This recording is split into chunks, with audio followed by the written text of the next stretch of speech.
की जाती है। आप जानते हैं मुर्गी पालन के बारे में।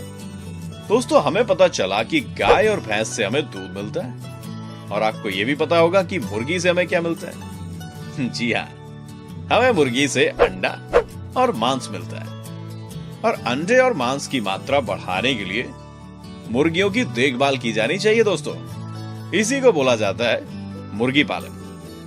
अंडा देने वाली मुर्गी को लेयर बोला जाता है, और मांस देने वाले मुर्गे को ब्रॉयलर बोला जाता है। दोस्तों, आपको क्या लगता है, क्या संकरण इन मुर्गियों पे किया जाता होगा? बताइए। जी हाँ, अच्छे गुण पाने के लिए मुर्गियों में भी संकरण संभव है। उदाहरण था, स्वदेशी असील और विदेशी लेगॉन के बीच संकरण किया जाता है, ताकि चूजों की संख्या अधिक हो और अच्छी गुणवत्ता वाली हो, उच्च तापमान की सहनशीलता हो और अंडे देने वाले पक्षियों के आकार में कमी जैसे गुण प्राप्त हो। दोस्तों, आपको क्या लगता है, लेयर्स और ब्रॉयलर्स को क्या समान तरीके से पालन पोषण किया जाता होगा? सोचो जरा।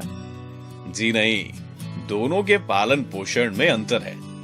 अच्छी वृद्धि दर के लिए ब्रॉयलर्स को प्रोटीन, वसा और विटामिन समृद्ध पूरक भोजन दिया जाता है, और मांस के उद्देश्य से बाजार में भेजा जाता है।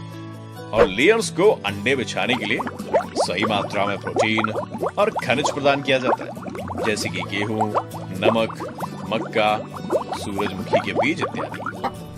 पशु कृषि में जैसे साफ सफाई का ध्यान रखा जाता है, वैसे मुर्गी पालन में भी साफ सफाई का ध्यान रखा जाता है।